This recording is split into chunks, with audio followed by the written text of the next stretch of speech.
మీరు ప్రాజెక్టులకు డబ్బులు వాపసు కడతలేరు, ప్రజలకు పథకాలు ఇస్తలేరు. మరి ఎక్కడ పోతున్నాయి ఖర్చు?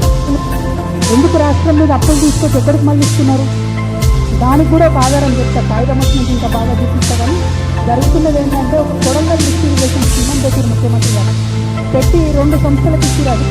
ఒకటి మెగా కృష్ణారెడ్డి గారికి, ఇంకోటి కాంగ్రెస్ శ్రీనివాస్ రెడ్డి అన్న గారు కంపెనీకి ఇచ్చింది. కేసీఆర్ గారు 10 సంవత్సరాల పరిపాలనలో ఏదన్నా ప్రాజెక్టు తలపెడితే అడ్వాన్స్ ఇయ్యలే. ఎప్పుడు పని చేయండి పైసలు తీసుకోండి అన్నారు, కానీ కాంట్రాక్టర్లకు ఎప్పుడు అడ్వాన్స్ ఇయ్యలే. రేవంత్ రెడ్డి గారు చేంజ్ చేసిరు, ఇద్దరు సంస్థలకు కలిపి దాదాపు 1200 కోట్లు అడ్వాన్స్ ఇచ్చేసిరు. కానీ కొడంగల్ లిఫ్ట్ ఇరిగేషన్ స్కీమ్లో ఇప్పటి వరకు ఒక్క చెంచా కూడా మట్టి తీయలేదనేటటువంటిది వాస్తవం, ఎవరం కూడా కాదనలేనటువంటి వాస్తవం. అయినా కూడా 600 కోట్లు ఇచ్చేసిండు, ఒక్కొక్క సంస్థకి 1200 కోట్లు మొత్తం కాంట్రాక్టర్లకు వెళ్ళిపోయినాయి. అంటే దీనివల్ల మనకేం అర్థమవుతున్నది?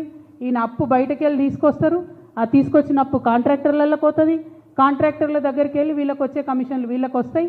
కానీ రాష్ట్రానికి మాత్రం చెడ్డ పేరు వస్తున్నది, ప్రజలకు మాత్రం పెన్షన్ వస్తలేదు, విద్యార్థులకు మాత్రం.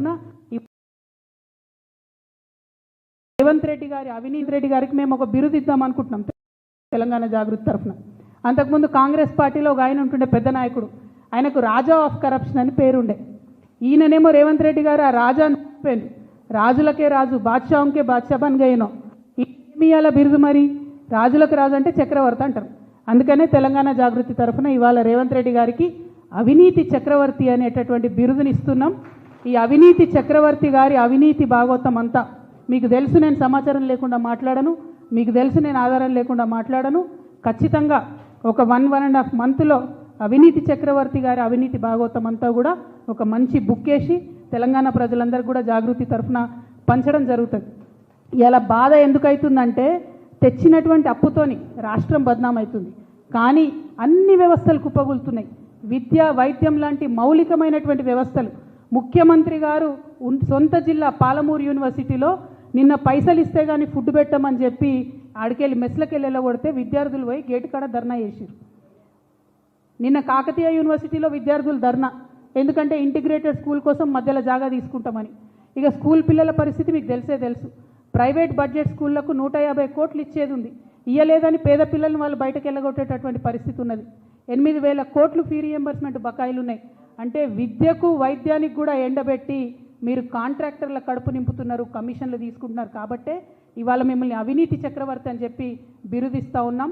మిమ్మల్ని మేము డిమాండ్ చేస్తూ ఉన్నాం, 2 లక్షల కోట్ల అప్పు మీరు ఏం చేసిండ్రో శ్వేతపత్రం విడుదల చేయాలి. ఎట్ ఎనీ కాస్ట్ మీరు దేనికి ఎంత స్పెండ్ చేసిండ్రో రాష్ట్ర ప్రజలకు క్లియర్గా చెప్పాలి. మీ అందరికీ తెలుసు, మొన్న మనం ఒక రౌండ్ టేబుల్ సమావేశం పెట్టుకున్నాం, దానిలో డిమాండ్ చేసినాం రేపు ప్రగతి ఎజెండా. కానీ ఆ ఎజెండాలో పోలవరం ఎత్తేసిర్రు లాస్ట్ మినిట్లో. కానీ ఇక్కడ ఉన్నటువంటి 8 మంది బీజేపీ ఎంపీలు కనీసం కుయ్యమంటలేరు, కిక్కురు. మన దగ్గర భద్రాచలంలో రాముడు మునిగిపోతుంటే కూడా ఇక్కడున్న 8 మంది బీజేపీ ఎంపీలకు కనీసం చీమ కుట్టినట్టు లేదు. నిన్న కేంద్రం క్యాబినెట్ పెట్టుకున్నది, పూణేలో 3500 కోట్లు పూణే మెట్రోకి ఇచ్చిర్రు. కానీ తెలంగాణ మెట్రో రూపాయి రాకున్నా ఇక్కడున్న 8 మంది బీజేపీ ఎంపీలకు కనీసం పౌరుషం కూడా లేదు, అడిగేటటువంటి ఆస్కారం కూడా వాళ్ళకి కనబడతలేదు. చాలా దారుణం ఇది. దీని మీద తప్పకుండా ఆలోచన చేయాలి. ఇంకొక విషయం మరి చెప్పి నేను ముగిస్తా.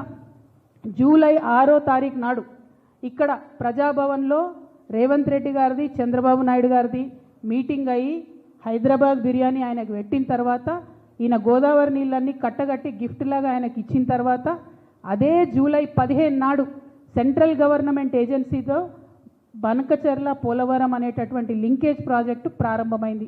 ఇది 100కి 100% వాస్తవం. ఈ విషయం మీద ఆంధ్ర ప్రాంత మేధావులు కూడా నిన్న ప్రెస్ మీట్ పెట్టిండ్రు. ఏబి వెంకటేశ్వరరావు గారు, కంబంపాటి పాపారావు గారు, అక్కినేని భవానీ ప్రసాద్ గారు, టి లక్ష్మీనారాయణ గారు, వీళ్ళందరూ కలిసి నిన్న ప్రెస్ మీట్ పెట్టి మనం తెలంగాణ వాళ్ళని చెప్పినమే వాళ్ళు చెప్తున్నారు, ఆల్రెడీ నీళ్ళు ఇచ్చే ఏరియాకే మళ్ళీ నీళ్ళు తీసుకొచ్చే ఈ ప్రాజెక్టు ఎవరి కోసం కడుతురు, ఎందుకోసం కడుతురు, కేవలం మెగా సంస్థ కోసమే కడుతున్నారు అని అన్నారు. ఈ అవినీతి చక్రవర్తి గారి అవినీతి బార్డర్లు దాటిందనడానికి ఇది మరొక రుజువు. ఇక్కడ ఆయన ఒప్పుకున్నాడు, అక్కడ ప్రాజెక్టు మళ్ళా ఆయన ఫేవరెట్ సంస్థకే ఇస్తూ ఉన్నారు.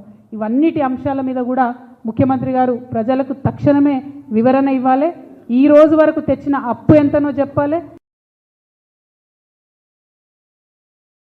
తెచ్చినటువంటి అప్పును మీరు ఏం చేసిందో కూడా ముఖ్యంగా ముఖ్యమంత్రి రేవంత్ రెడ్డి గారిని డిమాండ్ చేస్తూ ఉన్నాను. Thank you. జై తెలంగాణ.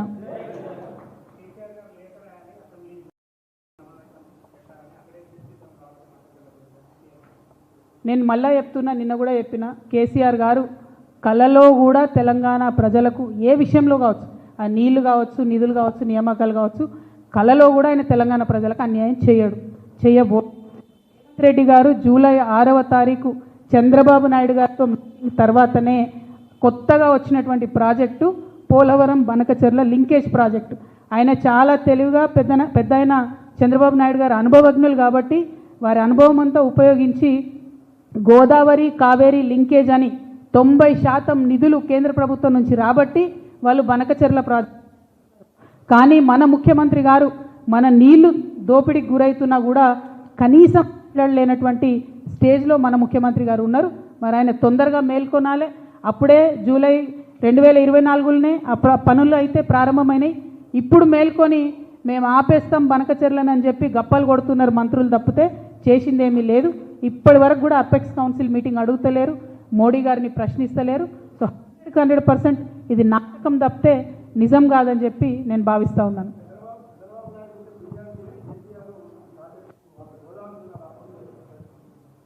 ఆంధ్ర బిర్యానీ ఎట్లుంటుందో కేసీఆర్ సార్ చెప్పిండు కదనే, మనం ఆంధ్రలో ఏం తింటాం. కానీ ఇక్కడ హైదరాబాద్లో చంద్రబాబు నాయుడు గారిది రేవంత్ రెడ్డి గారి మీటింగ్ అయిపోయిన తర్వాతనే మన కేంద్ర ప్రభుత్వ సంస్థ వాటర్ లింకేజ్ ఏదైతే ప్రాజెక్ట్ ఉంటుందో ఆ డిస్కషన్ ప్రారంభమైంది. అది ఆధారాలతో సహా ఉన్నది. జూలై 15న వాళ్ళు మీటింగ్ పెట్టుకున్నారు. సో ఇందులో కొత్తదనం ఏం లేదు. కేవలం చంద్రబాబు నాయుడు గారికి ఎదురు చెప్పలేనటువంటి ఒక అచేతన స్థితిలో మన రాష్ట్ర ముఖ్యమంత్రి గారు ఉండడం నిజంగా కూడా మన రాష్ట్ర ప్రజల యొక్క దౌర్భాగ్యం. Thank you. జై తెలంగాణ.